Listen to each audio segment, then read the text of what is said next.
I now know what goosebumps feel like. Even in August, I have goosebumps. That's good stuff. I want to tell you that it's an honor of my life to stand here today and to be around you good people. I have fought with you and for you. And here we are again, right? I would be remiss if I didn't mention that it will be 38 years ago tomorrow when next to my father, my hero, Ronald Reagan, stood at this podium and talked to you. His story was my story. His positions were my positions. When I first heard him speak when I was 13 years old, I fell in love with the message of conservatism. He talked about American exceptionalism. He talked about balanced budgets. He talked about personal responsibility, and it transformed my life. I became a foot soldier in the Reagan Revolution. He spoke from this podium. He spoke to a willing audience of people that wanted a change. His slogan was, "Make America Great Again." Where have you heard that? And when he was done, they called him a racist. When he was done, they called him an extremist. When he was done, they said he couldn't possibly be president of the United States. You see, the establishment hated him, but I loved him. What they called radical was really just right. What they called dangerous was really just desperately needed. It was our rendezvous with destiny. He talked of a party of bold colors, not pastels. A party of principle, a party of courage. A party that had fighters in it, not cowards in it. And for a time, he returned that energy to our party. For a time, he returned American exceptionalism to this country. We were proud again. But now, here we are, faced with a dangerous adversary. The modern Democrats in this country have shifted so far to the left, they're barely even recognizable. More socialist than Democrat, more Sanders than Roosevelt. It's become a dangerous party, and it must be confronted at every stop. Now, it's nothing short of amazing when I stand behind this podium and I hear one of those Democrats invoke the name of Ronald Reagan. They've been fighting against him for 50 years. But now they want to invoke the name of Ronald Reagan. It's the old Neshoba two-step, you see. We've seen this before. They'll tell you one thing, then they'll govern another. They'll tell you they're for the Second Amendment, that they're different than the Democrats in Washington. They'll tell you they're for the Second Amendment, but then they'll support gun-free zones, won't they? They'll tell you they're pro-life, then they'll fund Planned Parenthood. They'll claim to fight for Mississippi's blue-collar workers, then they'll do nothing to build the wall on the southern border. They claim to fight for you, the regular average citizen, but they want to raise your taxes on everything from gasoline to Coca-Cola. And they claim to be moderate, Mr. Espy. I'm sure you're here somewhere. You claim to be moderate, but you take money from George Soros. You claim to be sensible, but you campaign with Cory Booker. You claim to want to work together, but your entire party is predicated on class division and racial strife. You claim you want to reach across party lines, but you call our president Hitler. Have you considered how ironic that is to call our president Hitler if they want to throw you in jail for using a plastic drinking straw? And then lastly, you tell us you care about Mississippians, you care about our history. But you want to change our state flag. You want to ignore the will of the people. And you want to remove the monuments from the courthouse squares. I'll tell you right now, that dog don't hunt.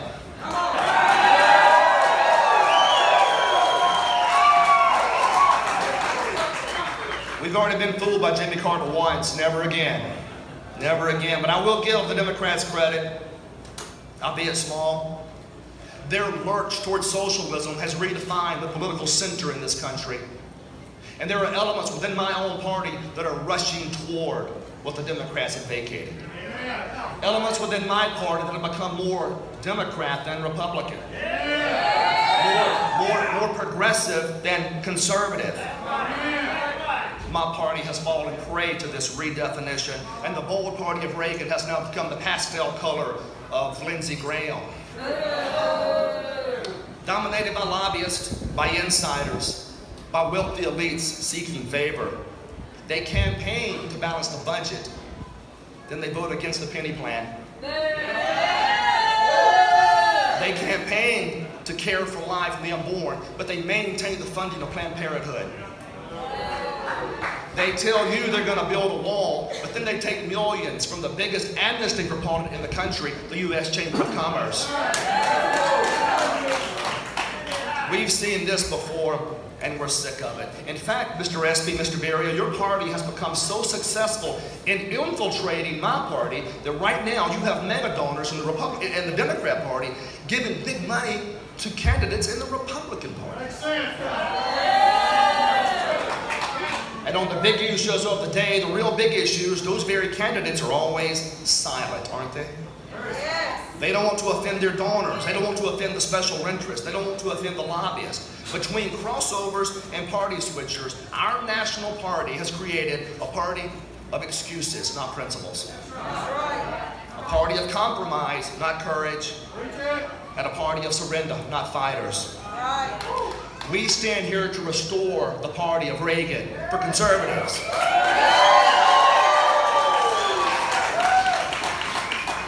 Now the establishment's going to come here later and they're going to unify to tell you that everything's okay in Washington, D.C. You see, they'll all fight to protect each other, but they won't fight to protect you. They'll rally the troops to keep Mitch McConnell in power, but they won't do anything for you. I'll tell you one thing, Donald Trump is a fine president. He needs fighters, not just those trying to ride his coattails in Washington, D.C.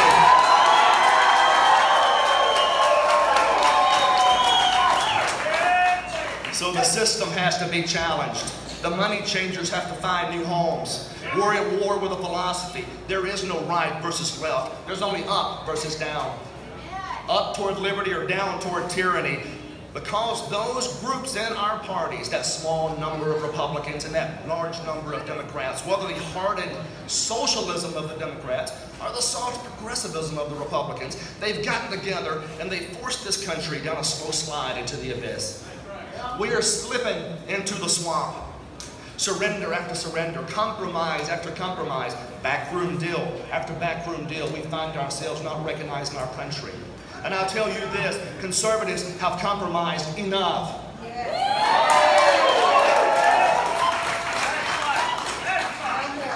Wars are not won by evacuation. We will not win this one unless we choose to stand and fight for a change. Mississippi is the perfect place to do that. What will today be? How will we remember Neshoba, Mississippi? Will this be a day of a funeral? Or a day of a resurrection? A day of mourning? Or a day of revival? Is the Reagan Revolution still underway? Or has it been discarded in the ash bin of history? Having heard all of this, you all may choose to look the other way, but you can never again say that you did not hear, that you did not know. You can sacrifice your principles. You can bury them in this red clay. You can ignore the fact that brave men and women are standing to fight for you right now. You can play the political game in Washington all you wish, but you can never again say that you didn't know.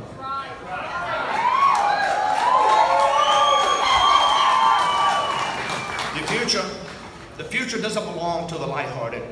It belongs to the brave. And we will fight, if necessary for years, if necessary alone. It is better to stand alone and be isolated, and be ridiculed, and be made fun of, than to be a part of a club that only benefits a chosen few.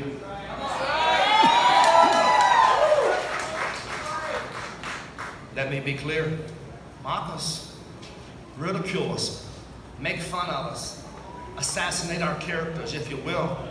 But never forget that one day a few brave people stood to fight for what they believed in. And never forget that as long as 100 of us remain alive, we will never, under any conditions, surrender our Constitution, our inalienable rights, or our children's futures. It is for truth, not for glory, nor riches nor honors that we are fighting. Just for freedom. Never forget that we pushed back against the lobbyists. Never forget that we pushed back against the insiders. Never forget that we pushed back against the insider deals, the backroom deals. Never forget that we did everything we could do against those that would sell you for $1.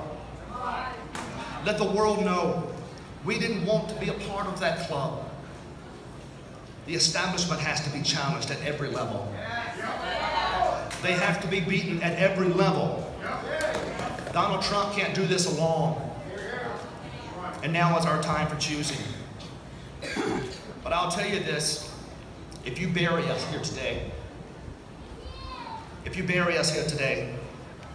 which I do not for a moment believe, you'll be forced to bury what's left of the Reagan Revolution. If you bury us here today, which I do not for a moment believe, you'll be forced to bury your conscience in this red clay of Neshoba. But there's another option. You can join us. Don't be afraid to see what you see. Don't be afraid to know what you know. President Reagan was a fighter. Donald Trump was a fighter.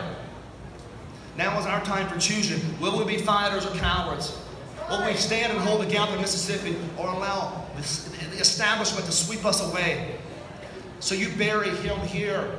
Don't quote him from this podium. How dare you? You bury him here. If you can't fight for his words, leave him in the soil. But if you're going to fight for it, then stand up and be heard for a change.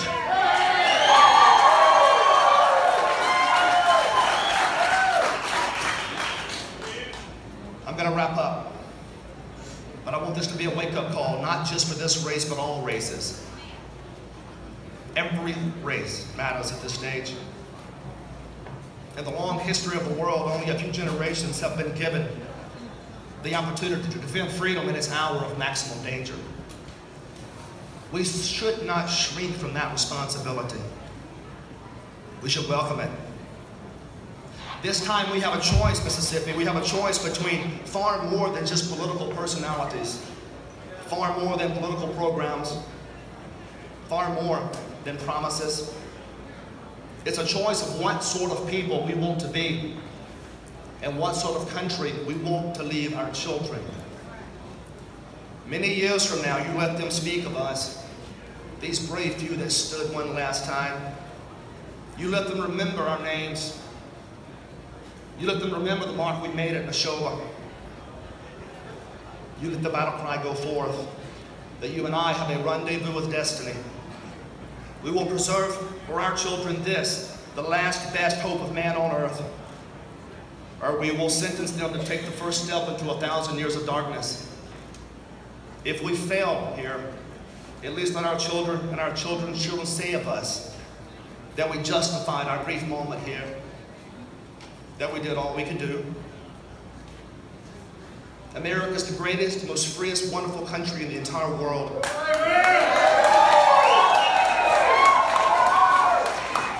And we have a responsibility to keep it that way. Join us. Emerson was right. We are the country of tomorrow. Our revolution did not end in Yorktown.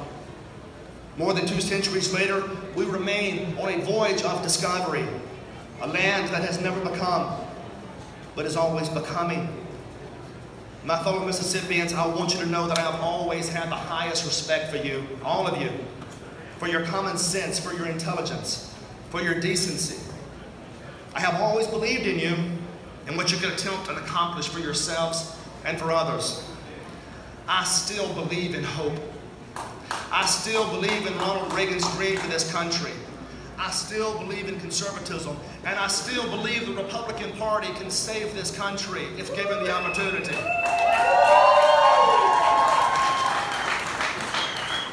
But whatever else history may say about me, whatever they say about me when I'm gone, I just hope it records that I love this country. Not for her power or her wealth, but for her selflessness and her idealism. But let it be said that I love the people of Mississippi even more. We dare not forget today that we are the heirs of that first American Revolution. We dare to defend our rights. We dare to defend our sacred honor. We dare to defend the people of this state. And we can't have two masters. You can't serve Mitch McConnell and serve the people of Mississippi. You can't serve the lobbyists. You can't serve the lobbyists and serve the people of Mississippi. You can't serve the money changers, the backroom deals, and serve the people of Mississippi. We've got to push them out and restart again. May all of you know, as Americans, never forget your heroic origins. Never fail to seek divine guidance. And never, ever lose your natural, God-given optimism. And never, ever, ever forget the great state of Mississippi.